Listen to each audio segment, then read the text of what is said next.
প্রভু হে, তুমি ছাড়া কোনো উপাস্য নাই, তুমি মহাপবিত্র, আমি পাপী, আমি গুনাহগার, আমায় ক্ষমা করো। প্রভু হে, তুমি ছাড়া কোনো উপাস্য নাই, তুমি মহাপবিত্র, আমি পাপী, আমি গুনাহগার, আমায় ক্ষমা করো। প্রভু হে, তুমি ছাড়া কোনো উপাস্য নাই, তুমি মহাপবিত্র, আমি পাপী, আমি গুনাহগার, আমায় ক্ষমা করো। প্রভু হে, তুমি ছাড়া কোনো উপাস্য নাই, তুমি মহাপবিত্র, আমি পাপী, আমি গুনাহগার, আমায় ক্ষমা করো। প্রভু হে, তুমি ছাড়া কোনো উপাস্য নাই, তুমি মহাপবিত্র, আমি পাপী, আমি গুনাহগার, আমায় ক্ষমা করো। প্রভু হে, তুমি ছাড়া কোনো উপাস্য নাই, তুমি মহাপবিত্র, আমি পাপী, আমি গুনাহগার, আমায় ক্ষমা করো। প্রভু হে, তুমি ছাড়া কোনো উপাস্য নাই, তুমি মহাপবিত্র, আমি পাপী, আমি গুনাহগার, আমায় ক্ষমা করো। প্রভু হে, তুমি ছাড়া কোনো উপাস্য নাই, তুমি মহাপবিত্র, আমি পাপী, আমি গুনাহগার, আমায় ক্ষমা করো। প্রভু হে, তুমি ছাড়া কোনো উপাস্য নাই, তুমি মহাপবিত্র, আমি পাপী, আমি গুনাহগার, আমায় ক্ষমা করো। প্রভু হে, তুমি ছাড়া কোনো উপাস্য নাই, তুমি মহাপবিত্র, আমি পাপী, আমি গুনাহগার, আমায় ক্ষমা করো। প্রভু হে, তুমি ছাড়া কোনো উপাস্য নাই, তুমি মহাপবিত্র, আমি পাপী, আমি গুনাহগার, আমায় ক্ষমা করো। প্রভু হে, তুমি ছাড়া কোনো উপাস্য নাই, তুমি মহাপবিত্র, আমি পাপী, আমি গুনাহগার, আমায় ক্ষমা করো। প্রভু হে, তুমি ছাড়া কোনো উপাস্য নাই, তুমি মহাপবিত্র, আমি পাপী, আমি গুনাহগার, আমায় ক্ষমা করো। প্রভু হে, তুমি ছাড়া কোনো উপাস্য নাই, তুমি মহাপবিত্র, আমি পাপী, আমি গুনাহগার, আমায় ক্ষমা করো। প্রভু হে, তুমি ছাড়া কোনো উপাস্য নাই, তুমি মহাপবিত্র, আমি পাপী, আমি গুনাহগার, আমায় ক্ষমা করো। প্রভু হে, তুমি ছাড়া কোনো উপাস্য নাই, তুমি মহাপবিত্র, আমি পাপী, আমি গুনাহগার, আমায় ক্ষমা করো। প্রভু হে, তুমি ছাড়া কোনো উপাস্য নাই, তুমি মহাপবিত্র, আমি পাপী, আমি গুনাহগার, আমায় ক্ষমা করো। প্রভু হে, তুমি ছাড়া কোনো উপাস্য নাই, তুমি মহাপবিত্র, আমি পাপী, আমি গুনাহগার, আমায় ক্ষমা করো।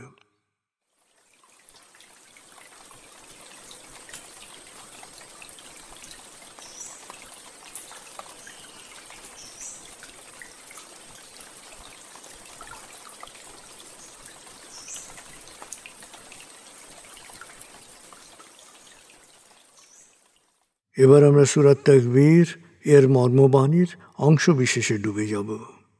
তারপর ডুবে যাব আজকের জন্য নির্ধারিত সূরার তেলাওয়াত ও মর্মবাণীতে। 81 সূরা তাকবীর। দয়াময় মেহেরবান আল্লাহর নামে। যখন সূর্য অন্ধকারে ঢেকে যাবে, যখন তারকারাজি নিজেদের আলো হারাবে, যখন পর্বতমালা মরীচিকার ন্যায় উধাও হবে, যখন পূর্ণ গর্ভবতী উটনী পরিত্যক্ত হবে, যখন সকল বন্য পশুকে একত্র করা হবে, যখন সমুদ্রের জলরাশি স্ফীত হবে, যখন দেহে আবার আত্মা সংযুক্ত হবে, যখন জীবন্ত কবর দেয়া শিশুকন্যাকে জিজ্ঞেস করা হবে কি অপরাধে তাকে হত্যা করা হয়েছিল, যখন প্রত্যেকের আমলনামা দেখানো হবে, যখন আকাশের আবরণ সরানো হবে, যখন জাহান্নামের আগুন গনগনে লাল করা হবে, যখন জান্নাতকে দৃশ্যমান করা হবে, সেদিন প্রত্যেকেই জানতে পারবে কি পরিণতির জন্যে সে নিজেকে প্রস্তুত করেছে, বুঝতে পারবে কি করা উচিত ছিল আর কি করা উচিত হয়নি। সাক্ষী আবর্তনশীল নক্ষত্র, কক্ষপথে দৃশ্যমান গ্রহসমূহ যা এক সময় অদৃশ্য হয়, সাক্ষী রাতের অবসান মুহূর্ত এবং প্রভাতের আগমন কাল।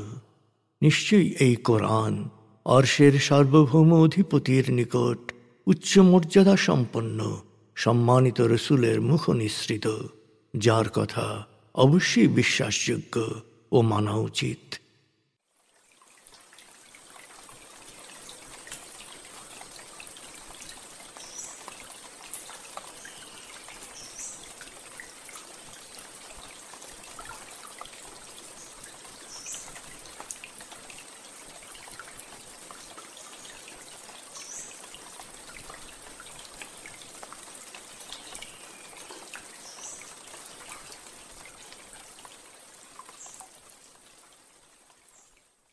এবার আমরা সূরা আনআম 140 থেকে 150 আয়াতের তেলাওয়াত ও মর্মবাণীর গভীরে ডুবে যাব।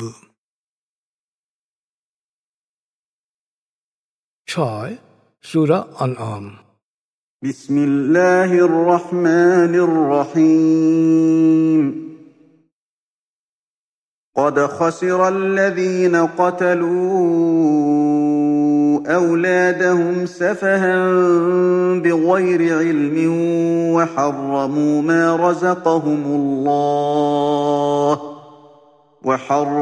ما رزقهم الله افتراء على الله قد ضلوا وما كانوا مهتدين. وهو الذي أنشأ جنات معروشات وغير معروشات والنخل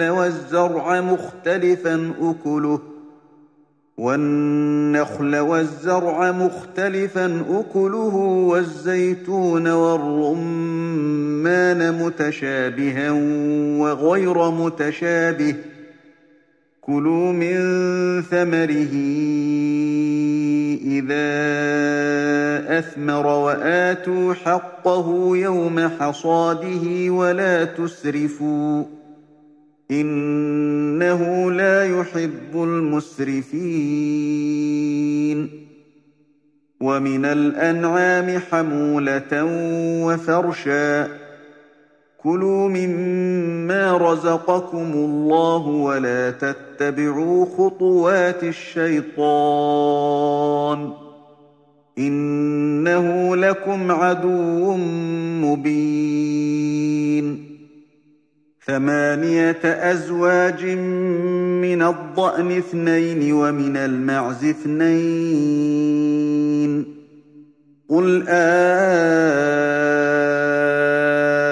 الذكرين حرم أم الأنثيين أما اشتملت عليه أرحام الأنثيين نبئوني بعلم إن كنتم صادقين. ومن الإبل 2 ومن البقر 2 قل الذكرين حرم أم الأنثيين أما اشتملت عليه أرحام الأنثيين أم كنتم شهداء إذ وصاكم الله بهذا فمن أظلم ممن افترى على الله كذبا ليضل الناس بغير علم إن الله لا يهدي القوم الظالمين. قل لا أجد فيما أوحي إلي محرما على طاعم يطعمه إلا أن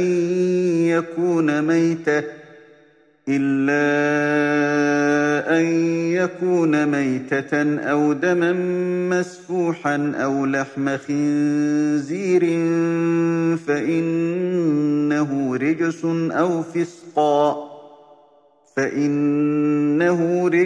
أو فسقا أهل لغير الله به فمن اضطر غير باغ ولا عاد فإن ربك غفور رحيم. وعلى الذين هادوا حرمنا كل ذي ظفر ومن البقر والغنم حرمنا عليهم شحومهما إلا ما حملت ظهورهما أو الحوايا أو ما اختلط بعظم ذلك جزيناهم ببغيهم وإنا لصادقون فإن كذبوك فقل ربكم ذو رحمة واسعة ولا يرد بأسه عن القوم المجرمين سيقول الذين أشركوا لو شاء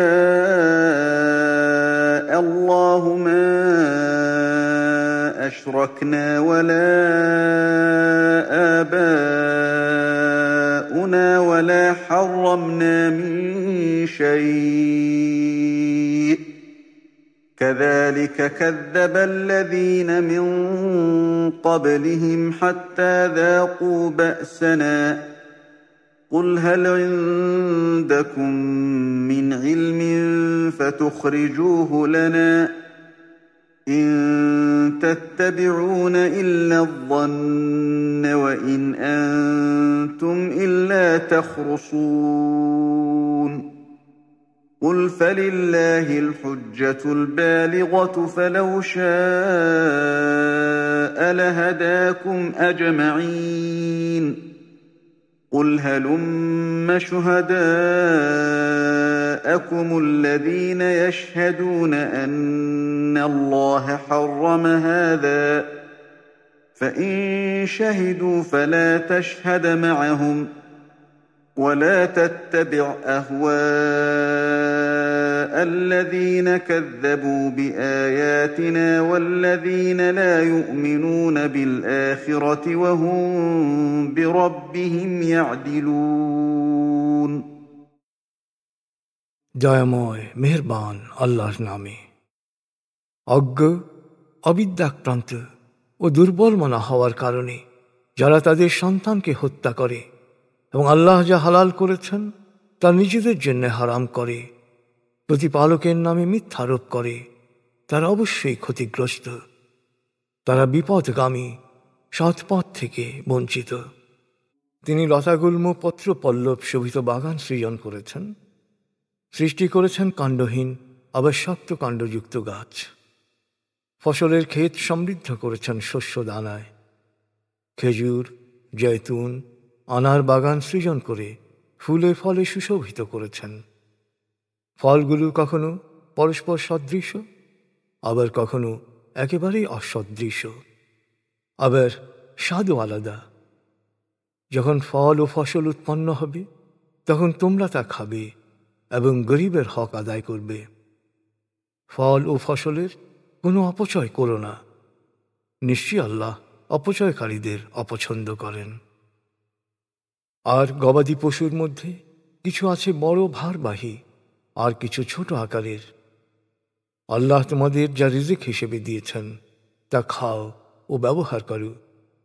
কখনো শয়তানের পদাঙ্ক অনুসরণ করো না, শয়তান তোমাদের ঘোষিত শত্রু। শয়তানের অনুসারীরা বলে, 8 ধরনের নর ও মাদি, 2 ধরনের ভেড়া ও 2 ধরনের ছাগল খাওয়া নিষিদ্ধ। হে নবী, ওদের জিজ্ঞেস করো, নরগুলো বা মাদিগুলো বা মাদির গর্ভে যা আছে আল্লাহ কি তা হারাম করেছেন? তোমরা যদি সত্যবাদী হও তবে প্রমাণ পেশ করো। একইভাবে তারা নিষিদ্ধ করেছে 2 লিঙ্গের 2 ধরনের উট, 2 ধরনের গরু। ওদের জিজ্ঞেস করো, 2 ধরনের নর ও 2 ধরনের মাদি ও মাদিদের গর্ভে যা আছে তা কি আল্লাহ হারাম করেছেন? আল্লাহ এ নির্দেশ দেওয়ার সময় তোমরা কি সেখানে উপস্থিত ছিলে? সত্যিকারের জ্ঞান ছাড়া নিজেদের মন গড়া ধারণাকে আল্লাহর কথা বলে প্রচার করে মানুষকে যারা বিভ্রান্ত করে, তাদের চেয়ে বড় জালেম, সীমালঙ্ঘনকারী আর কি হতে পারে? আর আল্লাহ জালেমদের সৎপথ প্রদর্শন করেন না। হে নবী, ওদের বলো, আমার কাছে যে ওহী এসেছে সে অনুসারে মৃত পশু, বহমান রক্ত, শূকর ও আল্লাহ ছাড়া অন্য কারো নামে জবাই করা জন্তুর মাংস ছাড়া সবই হালাল। তারপরও অবাধ্য না হয়ে, সীমালঙ্ঘন না করে, একান্ত নিরুপায় অবস্থায় যদি কেউ এসবের কিছু খেয়ে ফেলে, তবে তোমার প্রতিপালক পরম দয়ালু, অতীব ক্ষমাশীল। আর ইহুদিদের জন্যে আমি নখরযুক্ত সকল ধরনের পশু হারাম করেছিলাম, আর গরু ও ছাগলের চর্বিও হারাম করেছিলাম। তবে পিঠ, পেট ও হাড়ের সাথে লেগে থাকা চর্বি হালাল ছিল। অবাধ্যতার জন্যেই তাদের এ শাস্তি দেয়া হয়েছিল। নিশ্চয়ই তোমার প্রতিপালকের কথা সত্য।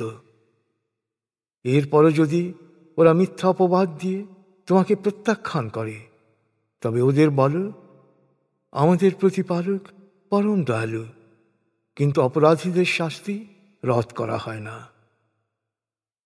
যারা আল্লাহর সাথে শরিক করেছে তারা বলবে, যদি আল্লাহ ইচ্ছা করতেন তবে আমরা ও আমাদের বাপ দাদারা কখনোই শিরক করতাম না, এবং তিনি যা হালাল করেছেন তার কোনো কিছুই হারাম করতাম না। ওদের পূর্বপুরুষরাও একইভাবে সত্যকে প্রত্যাখ্যান করেছিল এবং শেষ পর্যন্ত আমার দেয়া শাস্তি ভোগ করেছিল। হে নবী, ওদের বলো, এ বিষয়ে তোমাদের কাছে কোনো নিশ্চিত জ্ঞান থাকলে তা পেশ করো। আসলে তোমরা তো অন্যের ভ্রান্ত কল্পনাকে অনুসরণ করো আর নিজেরা মন গড়া কথা বলো। হে নবী, বলো, সকল সত্যের চূড়ান্ত সাক্ষ্য তো এককভাবেই আল্লাহর, আর তিনি যদি ইচ্ছে করতেন তাহলে তোমাদের সবাইকে সত্য পথে পরিচালিত করতেন। হে নবী, ওদের বলো, আল্লাহ যে সব হারাম করেছেন এ ব্যাপারে তোমাদের সাক্ষী হাজির করো। তারা এ ব্যাপারে মিথ্যা সাক্ষ্য পেশ করতে পারে, কিন্তু তুমি তা অবশ্যই গ্রহণ করবে না। যারা আমার বাণীকে প্রত্যাখ্যান করে, যারা আখিরাতে অবিশ্বাস করে, এবং যারা কল্পিত উপাস্য সৃষ্টি করে তোমার প্রতিপালকের সাথে শরিক করে, তাদের ভ্রান্ত মতবাদকে পাত্তা দিও না।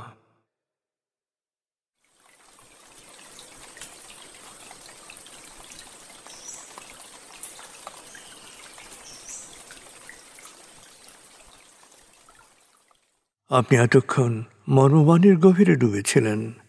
এবার আপনার মনে মর্মবাণীর যে বিষয়গুলো দাগ কেটেছে সেই বিষয়গুলোর ভাবনায় ডুবে যান।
এবার আমরা জিকির ও দোয়ার গভীরে ডুবে যাব।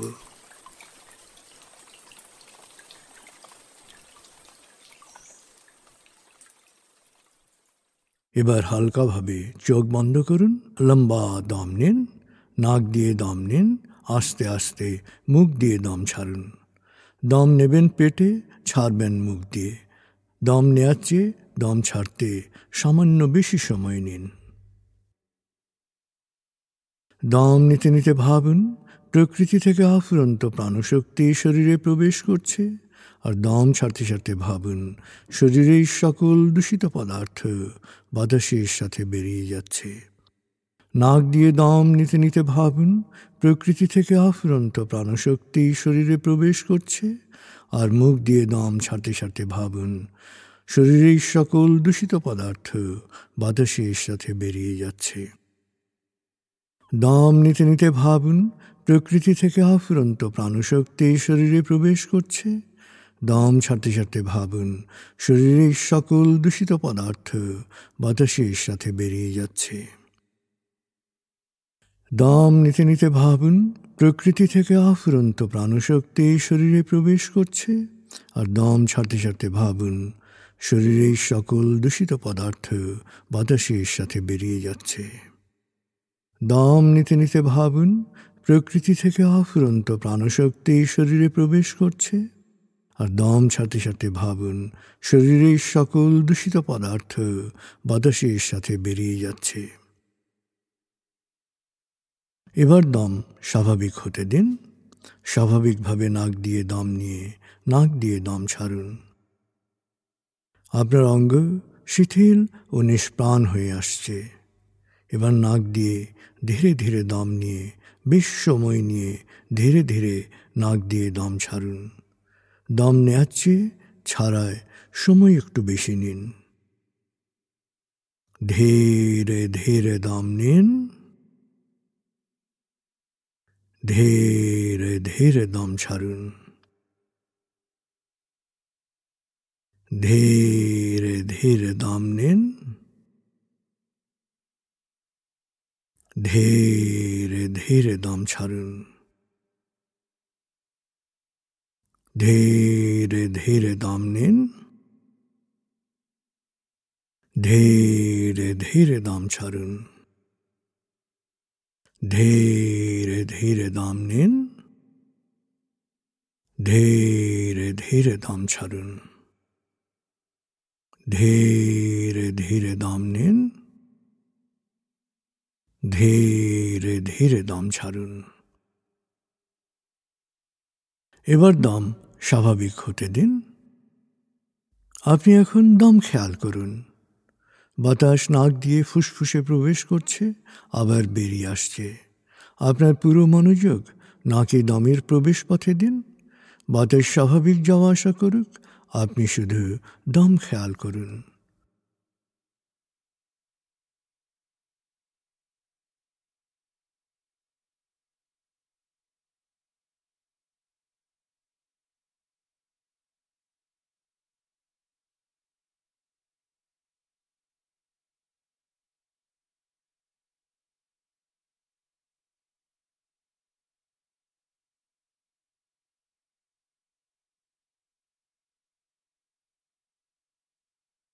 অনুভব করুন আপনার শরীর ভারী লাগতে শুরু করেছে। আরাম আরাম আরাম অনুভব করুন শীতলতা স্রোতের মতো, বরফ গলা পানির মতো আপনার মাথা থেকে শরীর বেয়ে নিচের দিকে নেমে যাচ্ছে।